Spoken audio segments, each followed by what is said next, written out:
knn horta sheekadan kalamaana markii aad maqashiin how maxaa tiiriya may erti midii miidaysay maahino si ay mar walba kugu soo dhacdo xubinta kalamaan ee radio kulmiye fadlan subscribe saar janalkan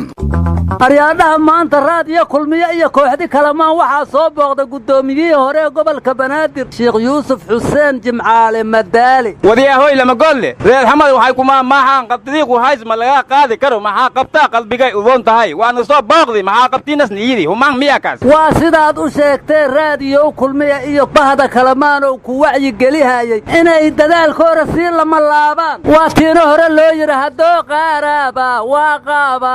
qandaseelayga qaadima muga calaa kulli xaal gudoomiye madaalana beriga waa shirbay wuxuuna yidhi kulmiye iyo kalamaan maxay kalsooni kasbadeen kulmiya iyo kalamaan maxay kalsooni kasbadeen war horta waxaan maqli jiray xaku doqonna sii badan iyo dirac ayaan daran xaku daacad aamina haddana aan wax loo diran madaala isagoo 6 wada dhisay oo tii 7 dhagax dhigayo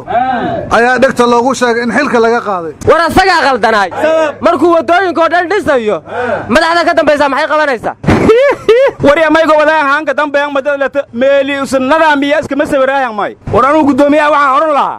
dalka iyo kama daali jirin dawladdiisaba ha ka daalin degdeg buu u iman deeqeebay war nimayo maanta ra'iisul wasaare khayra waxa Kismaayo loogu soo dhaweeyay si aad u diiran dadkii Kismaayana qofna kama harin soo dhaweyntiisa war sidii Muuse Biixi cibaaraadka loogu soo dhaweeyay miya khayra loogu soo dhaweeyay Kismaayo kisada dad maqli jirteen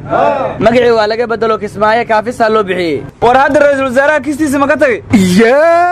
magac hore u baxay ma bedel maayo war dogan baadina wal bedelo nabad in nololaan eeyin ra'iisul wasaaruna wuxuu yiri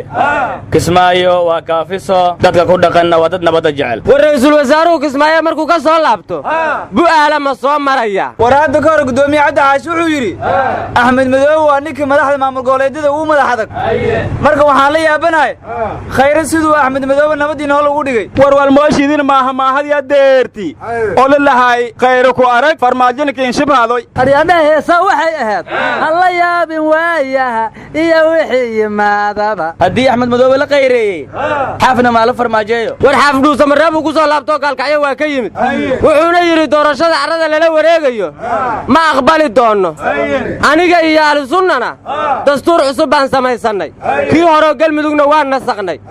dastuurkan cusub waxaan ku oolin cidii noola timaadana way iska dhicinayna war ma Bukhari baa soo wariyay mise Muslim war rawaahu Dr. Shaakir waay war xaaf ma kaliya taliya isu bedelay war yaa kaliya taliya haduu san noqon wada talintu wixii lagu wareero hore Soomaa aryaadaha xaaf inuu qaraabta kuma qaldanay wax kale ma haysiin war xal madaxweyne farmaajo wuxuu la kulmaa leeyri maamulka gobolka Banaadir iyo taliyayaashii ciidamada xataa gudoomiyaashii degmooyinka iyo taliyayaashii saldhigyadu waa joogeen aad ayuuna u canaantay baa leeyri wuxuuna yiri qaraxyadan yaa soo daaya iiga jawaaba haddaadna wax ka qaban karin maxaad meesha u joogtiin marka waxaan la yaabana soo asagu ma keenin dadka uu canaananayo hadday wax tari waayeen meeshu ka keenay ma ku cesho qaraxan wax soo daaya annaguba waa garaweyn meelaan bajaaj loo ogoleen baawur weyn oo qarax sidaa soo dhex fariisanaya aryaadaha taas wax badan aan la yiri wax kale cusub ma haysiin ay lama goodle madaxweyne farmaajo kan oo buxooya Uganda aadooya haddaan ka horeeto bankiisna ay Museveni kii oo lahay Uganda hayste asdahay Soomaali dawlad ka jirto farmaajo aas ma si fiican ma noocaysa ma asdahay ma ooshu wixii soo horsaday kalamaan waxa naqdi go'aan qaadato hadda mar lamaad waa noogu naqay askarigi akhlaaqdiis as xuntaas yiri Soomaaliyan geena ma Soomaali college oo lagu dhaqan bedelaay ma ku yaala Uganda iska markiisna caayo kalamaan go'aan ay ka qaadataan marka aan waaba yaabe farmaajo kalamaan ma sax xarasho haya aryaadaha madaxweynuhu inuu nagu raacay ahayd inuu mahaas naga aadam ma ahayn wariya madaxweynuhu inuu annaga nagu raaca taladeena maaha madaxweyne isaga la raaca war maxaad Uganda ula yaabaysan Kenyadii safiirkeenu soo cayrisu baaday war Yoweri Museveni in xishoonay ma ahane anaga soo caaytamaay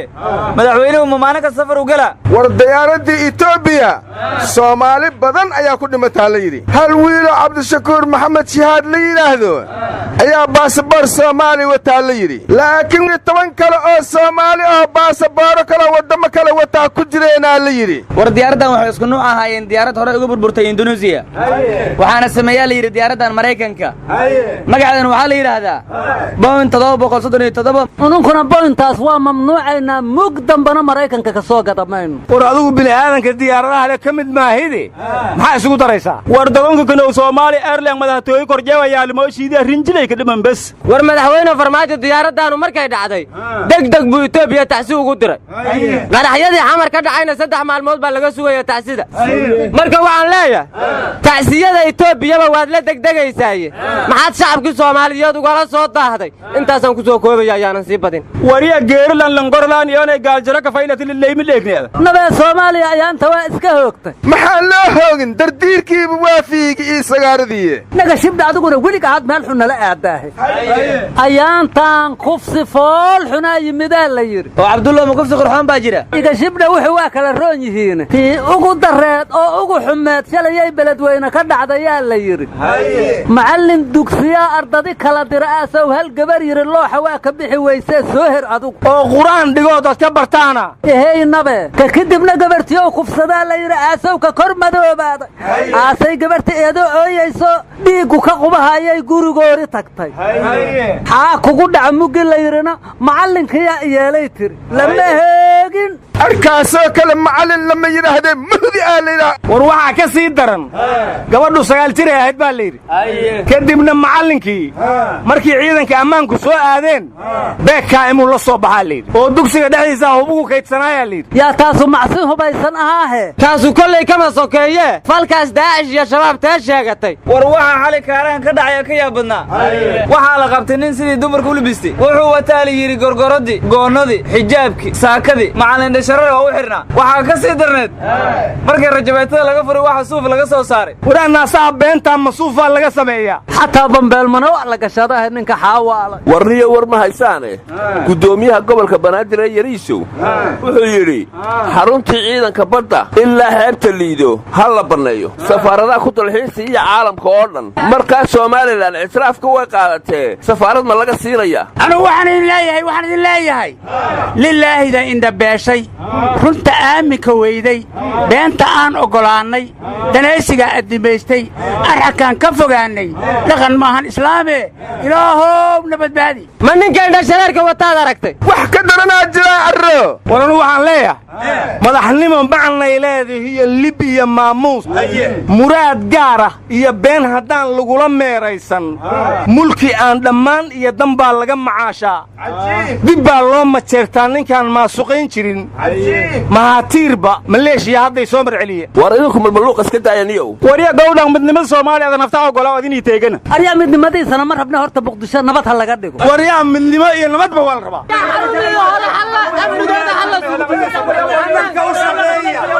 maabuudka magaalada galay wariya naga taga sidii rood Allah idin roge